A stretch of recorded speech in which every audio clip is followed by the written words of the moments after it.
হেনা powder বা মেহেদির গুঁড়া বাসায় কিভাবে তৈরি করা হয় এবং কিভাবে বছর জুড়ে সংরক্ষণ করা হয় সেটাই শেয়ার করব আজকের ভিডিওতে। হ্যালো এভরিওয়ান, আসসালামু আলাইকুম। চুলের যত্নে মেহেদি পাতার গুণাগুণ বলে শেষ করা যাবে না, কিন্তু মেহেদি পাতা বারবার পেস্ট করা ঝামেলার মনে হয়। তাই একবার গুঁড়া করে বছর জুড়ে ব্যবহার ও সংরক্ষণ করতে পারবেন এই নিয়মে। তাই বাজার থেকে আর অনেক দাম দিয়ে হেনা পাউডার বা মেহেদির গুঁড়া কিনতে হবে না, নিজে ঘরেই তৈরি করে নিতে পারবেন এই মেহেদির গুঁড়া। চাইলে টিউব মেহেদি হিসেবেও হাতে ডিজাইন করে নিতে পারেন, নখ সুন্দর কালারও কালো এবং খয়েরি কালার করে নিতে পারেন। তো চলুন দেখে নিই। এখানে আমি বেশি করে মেহেদি পাতা উঠিয়ে নিয়েছি। এখন মেহেদি পাতার যে ডাঁটাটা থাকে সেগুলোকে খুব ভালো মতো আমি পরিষ্কার করে নিব, কারণ এই ডাঁটাটা কিন্তু শুকানোর পরেও পেস্ট করলে খুব ভালো মতো মিহি পেস্ট হবে না। তাই চেষ্টা করবেন ভিতরের যে ডাঁটাটা থাকে এটা ফেলে দিতে। আমি এগুলোকে নর্মাল ফ্রিজে রেখে দিয়েছিলাম, এই জন্য কিন্তু কিছু পাতা এরকম হলুদ হয়ে এসেছে, এগুলোকে ফেলে দিব। আর যদি রোদে শুকানোর ব্যবস্থা থাকে তাহলে ফেলে দেওয়ার দরকার নেই, এমনিতেই কিন্তু এটা শুকিয়ে যাবে। তো একটা একটা করে পাতার ভিতরে যে ডাঁটাটা আছে সেটা আমি ফেলে দিব।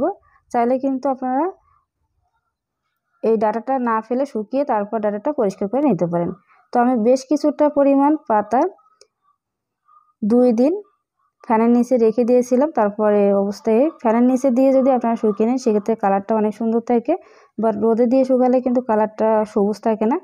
এখন এটাকে ব্লেন্ডারের জারে দিয়ে খুব ভালো মতো মিহি করে পেস্ট করে নিব।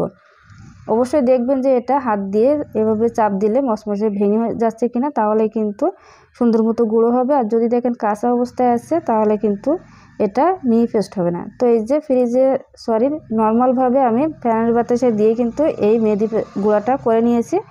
এখন কিভাবে এটা ব্যবহার করবেন সেটা দেখিয়ে দিই।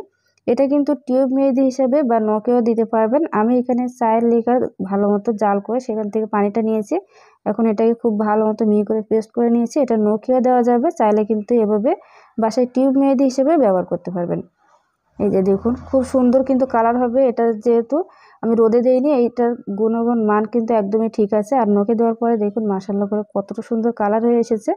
আর অলরেডি কিন্তু আমার ভিডিও দেওয়া আছে ফুল, সেটা দেখে নিতে পারেন চ্যানেল থেকে। এখন এই মেহেদি পাতাগুলোকে আমি রোদে শুকাতে দিব।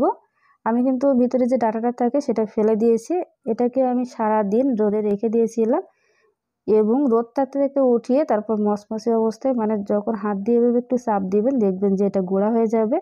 এই পর্যায়ে যখন থাকবে তখনই সাথে সাথে এগুলোকে উঠিয়ে এনে আপনার শিলপাটায় মিহি করে গুঁড়া করে নিতে পারেন। চাইলে কিন্তু ব্লেন্ডারের জারে দিয়ে সুন্দর মতো এটাকে মিহি গুঁড়া করে নিতে পারেন। আর অবশ্যই একটা চালনি দিয়ে কিন্তু এটা চেলে নেবেন যখনই ব্লেন্ডার করবেন, তা না হলে কিন্তু বাজারে যে মেহেদি গুঁড়াটা পাওয়া যায় তার মতন অতটা মিহি হবে না বা সফট হবে না যখন আপনারা এটা ব্যবহার করবেন।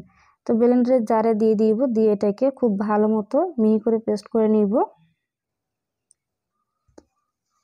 যাদের কাছে ব্লেন্ডারের জার নেই তারা কিন্তু শিলপাটায়ও এটা বেটে নিতে পারেন এবং একটা ছাঁকনির সাহায্যে ছেঁকে নিতে পারেন।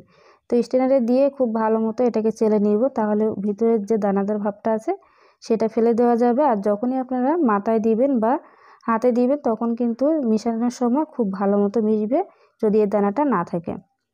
যদি মাথায় দিতে চান সেক্ষেত্রে কিন্তু নর্মাল পানির সঙ্গে এটা মিশিয়ে বা চাইলে আবার একটু ব্লেন্ডার করে নিতে পারেন পানি দিয়ে, সেক্ষেত্রে খুব সুন্দর মিহি পেস্ট হবে।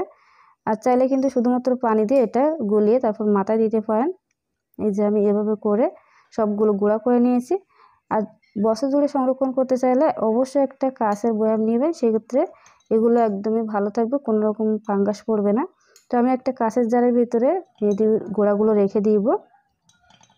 আমি আবারও বলছি, আপনারা যদি শুধুমাত্র মাথায় দিতে চান কালার করার জন্য, অনেকের দেখা যায় চুল পেকে যায়, তাদের ক্ষেত্রে বলি তারা শুধুমাত্র পানি দিয়ে এটা গুলিয়ে মাথায় দিলে হবে। আর যাদের অন্য অন্য সমস্যার কারণে মাথায় মেহেদি দিবেন তারা কিন্তু চাইলে মেথি, তারপর অ্যালোভেরা এবং ডিম দিয়ে এটা মিহি করে তারপর মাথায় দিতে পারেন।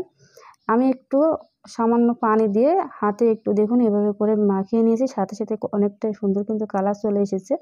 তো ভয় পাওয়ার কারণ নেই। অনেকে হয়তো ভাবতে পারেন রোদে দেওয়ার পরে এর গুণাগুণ হয়তো ঠিক থাকবে না বা কালার হবে না, আসলে কিন্তু না। আমি কিন্তু লাইভ প্রমাণ করে দিলাম। দেখুন সামান্য একটু পানি নিয়ে এভাবে কিন্তু হাতে একটু ঘষা দিয়েছি, সাথে সাথে অনেক সুন্দর কিন্তু লাল হয়ে এসেছে। তো এভাবে চাইলে কিন্তু আপনারা মেহেদি পাতা গুঁড়া করে সংরক্ষণ করে নিতে পারেন এবং পছন্দ মতো যখন ইচ্ছে তখন মেহেদি ব্যবহার করতে পারেন। তো আজকের ভিডিওটি ভালো লাগলে অবশ্যই কিন্তু লাইক কমেন্ট শেয়ার করবেন। দেখা হবে পরবর্তী কোনো ভিডিওতে। আসসালামু আলাইকুম।